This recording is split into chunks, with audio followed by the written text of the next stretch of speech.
I've decided that I might talk a little bit about driving on gravel corrugations because it's not really a common thing for everybody, and it can be quite scary and quite hard if you don't know what you're doing. So I just wanted to give a few tips. Main thing is not to swerve, so your car can slide quite easily on gravel or on corrugations, so just avoid swerving as much as you can. Don't do any like sharp movements. If you want to go like into a new lane, like overtaking or something, you just kind of gotta gradually go across and kind of go with the car. Sometimes the car will slide a little bit, but kind of go with it. Don't like quickly try and correct it, because sometimes it can cause you to slide out or panic. Then you try and go for the brake out of reaction, and that can cause you to spin out. Take your foot off the accelerator to slow down. Don't brake as much as you can avoid it. If you're in complete control and you're going straight, you can brake, but don't slam on the brakes, just slowly. If you need to like just slow down slowly, just take your foot off the accelerator. If you find yourself or feel yourself sliding, don't brake. Try and like, I'm not very good at explaining, try and like accelerate out of it. So if you start to like slide this way, don't just brake and twist back, kind of slide, and then just kind of try and accelerate out of it and go with it and go forward. Another really good thing that I did was put my tires down to 30 psi. Depending on the car, might be less, might be more, I'm not sure. I know that mine Isuzu D-Max tires were perfect on 30. It stops the shaking and bumping around of your car so much, so it can cause a lot of that vibrations can cause damage to your car. Keep on the tire tracks as much as possible as well. So if there's already like a track there, follow it. If it's nice. If it's worse, then don't. But most of the time, it's going to be more compact and better to follow someone else's track. Also, sometimes you can't see ditches ahead of you, so if you see someone else's track kind of go around, or like in advance, just take your foot off the accelerator and note what's up there and kind of follow their tracks, because most of the time there is a ditch or something that you don't really see from far back. They do kind of jump up quite quick. Sometimes you don't notice it until you're too close, and you tend to have to brake a little bit and then hit it. I hit a big ditch. I came up very, very fast and I didn't notice it. And they don't look that big until you're in it. And I went in it and then came up and got a bit of air. So it wasn't very good. It was a bit of a worry, but everything was all good. Fly. But yeah, just be careful because they can come up quite quickly. Overtaking people as well. Just go as far right as you can. That's safe. But go right to the edge of the road. Start overtaking like earlier too. Don't just pull out quickly. You want to like slowly go out with your car so you don't slide. And then drive out to as far away as you safely can. And when you get past them, don't quickly pull back in if you can avoid it, because your rocks and your dust is going to flick straight up into them and they're not going to be able to see. Or you could crack their windscreens. And also when other cars are passing you, try and go as far left as you can, and slow down a bit too, because they can still get across the road, see each other. Don't forget to give a wave and pass each other nicely. That was really nice for me when I did the Great Central Road, and the first half was really good from Laverton to Warburton. I went 110 on average pretty much the whole way. The truckies were really nice. They always pulled over, they slowed down for you, let you know when it was safe to go, because obviously it's quite hard to see sometimes if there's a lot of dust. Go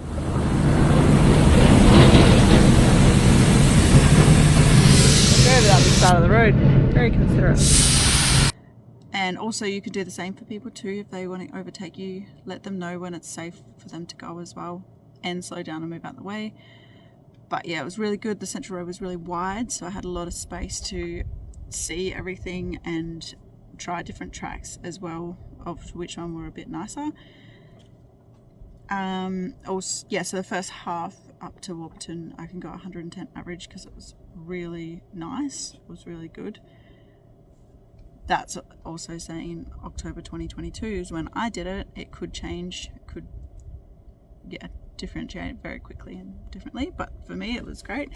After Warburton to the Northern Territory border was a little bit worse. It wasn't terrible, but I had to go an average 80-90.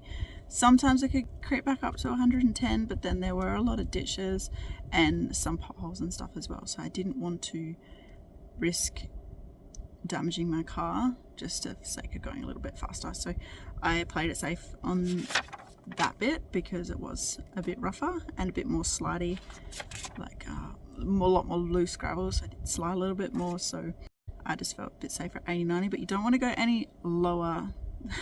If you're staring at my dog. So you don't want to go any lower if you can avoid it, if because it does get worse. So the slower you go, the worse the corrugations feel. So from 20 to 30, like as you're speeding up, it can feel quite horrible. But when you go faster, it gets better and better. So around the 70, 80, it's always a lot. Yeah, it depends on the road, but 80, 90 on the second half of Warburton to Northern Territory was good for me. Any faster, and it was just random ditches coming up, a bit unsafe, a lot of more turns and stuff. The roads weren't quite as wide as well, so I just felt safer going 80-90, sometimes more. And some other little safety kind of tip things is always put your lights on, because a lot of the dust you can't see through, and it's just safer when you're driving long distance. Just always have your lights on anyways. But yeah, definitely when you're on a dirty, dusty road, because then you can be seen further away, even though they're going to see the dust, but it's just safer to have them on.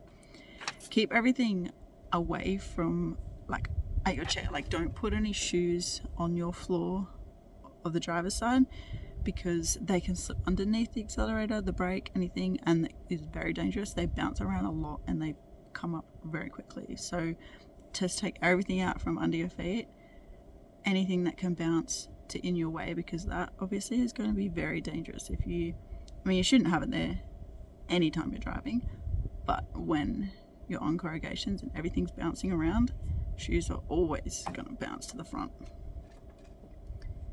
I never used cruise control either, because you don't really have as much feel on what you're doing, and so I always just drove the whole thing with my foot on the accelerator, so I could feel, I could easily stop. Also, to turn off cruise control, a lot of the time you're braking to turn it off, and it's just a lot safer not to, because if you're going to stop there, if your car's going to slide out and you've got cruise control on, you're not automatically taking your foot off the accelerator. You've got an extra step that you need to do as to stop that cruise control from working, so that you can then get into control of your car. So if you automatically are already in control of your car, then you just alleviate that one step, which could be a dangerous step. That's about it.